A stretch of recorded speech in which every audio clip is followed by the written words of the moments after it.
In 2002, her son was kidnapped, an event that brought immense personal grief and public attention. Sandra paid a substantial ransom for his release, but the incident marked a turning point in her life. Sandra Ávila Beltrán, known as the Queen of the Pacific, is a prominent and controversial figure in the Mexican drug trade. Her life story is a blend of privilege, power, and peril, intertwined with the violent and lucrative world of narcotics trafficking. Early life. Sandra Ávila Beltrán was born on October 16, 1960, in Baja California, Mexico. She hailed from a family deeply entrenched in the drug trade. Her uncle, Miguel Ángel Félix Gallardo, was the leader of the Guadalajara Cartel, one of Mexico's most powerful drug organizations in the 1980s. Growing up in this environment, Sandra was exposed to the complexities and dangers of the narcotics industry from an early age. She was raised in a world where wealth and violence coexisted, shaping her into a formidable and savvy individual. Her family's influence provided her with opportunities and connections that few could access. Sandra's early education was marked by privilege, attending private schools and living a life of luxury. Despite this, the shadow of her family's illicit activities loomed large, and she was inevitably drawn into the world of drug trafficking. Entry into the drug trade. Sandra Ávila Beltrán's entry into the drug trade was not a straightforward path. In the male-dominated world of narcotics trafficking, women often played supportive or peripheral roles. However, Sandra was determined to carve out her own niche. She began her career by leveraging her family's connections, initially serving as a go-between for various cartels. Her rise to prominence was gradual. She proved herself to be intelligent, resourceful, and ruthless when necessary. Sandra's beauty and charm also played a role in her ascent, allowing her to forge valuable alliances and navigate the treacherous waters of the drug trade with relative ease. The Queen of the Pacific. By the late 1990s, Sandra Ávila Beltrán had earned the moniker Queen of the Pacific due to her significant role in the trafficking of cocaine from Colombia to Mexico and then into the United States.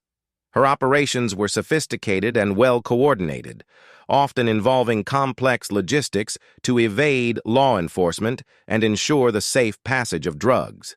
Sandra's influence extended beyond mere trafficking.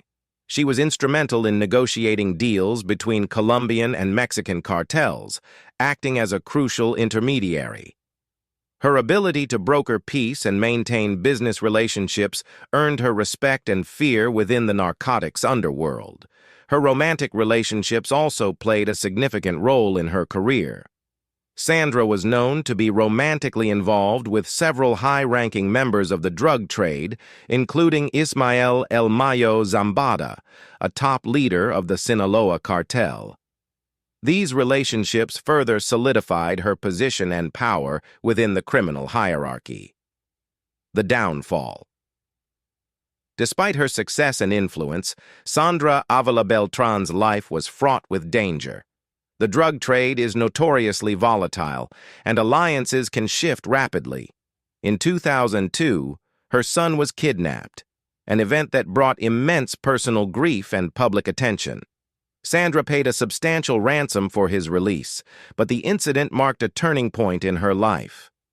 The Mexican authorities, in collaboration with the United States, intensified their efforts to dismantle drug cartels. Sandra Ávila Beltrán became a prime target due to her high profile and significant role in the drug trade.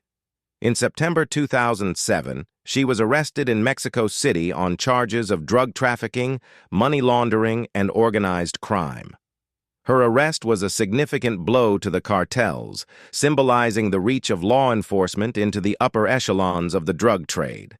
Sandra's trial was highly publicized, and she maintained her innocence throughout, claiming that her wealth was inherited and not the result of illegal activities. Incarceration and extradition. Sandra Ávila Beltrán's legal battles were lengthy and complex. In 2012, she was extradited to the United States to face charges of cocaine trafficking, Her trial in the U.S. was another chapter in the international effort to combat drug trafficking. In 2013, she pleaded guilty to a charge of accessory after the fact to drug trafficking and was sentenced to 70 months in prison. However, due to time already served in Mexico, Sandra was released shortly after her sentencing. Her release marked the end of a significant chapter in her life, but her story continued to captivate public interest. Life after prison. Upon her release, Sandra Ávila Beltrán returned to Mexico. Her life post-incarceration has been relatively low profile compared to her previous notoriety. The media and the public remain fascinated by her story, often portraying her as a symbol of the glamour and danger associated with the drug trade. Sandra has expressed a desire to lead a quiet life away from the limelight.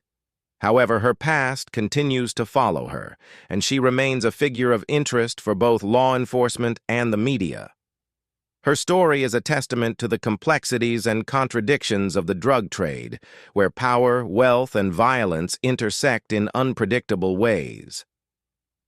Legacy. Sandra Ávila Beltrán's legacy is multifaceted. To some, she is a symbol of female empowerment in a male-dominated industry. Her ability to rise to the top of the drug trade and maintain her position is seen as a testament to her intelligence, resourcefulness, and determination. However, her legacy is also tainted by the violence and suffering associated with the drug trade. The cartels she was involved with were responsible for countless deaths and immense suffering, both in Mexico and abroad. Sandra's life is a stark reminder of the human cost of the narcotics industry. Her story also highlights the challenges faced by law enforcement in combating drug trafficking. Despite significant efforts, the drug trade remains a pervasive issue, driven by demand and sustained by complex international networks. Conclusion. Sandra Ávila Beltrán's life is a compelling narrative of power, privilege, and peril. As the Queen of the Pacific, she navigated the treacherous world of drug trafficking with skill and determination. Her story offers a unique glimpse into the inner workings of the narcotics trade and the individuals who shape it. While her life has been marked by controversy and conflict, it also serves as a reminder of the broader issues surrounding drug trafficking. Sandra Ávila Beltrán remains a significant figure in the history of the Mexican drug trade. Her story, a blend of personal ambition and the broader forces of crime and law enforcement that define the narcotics industry.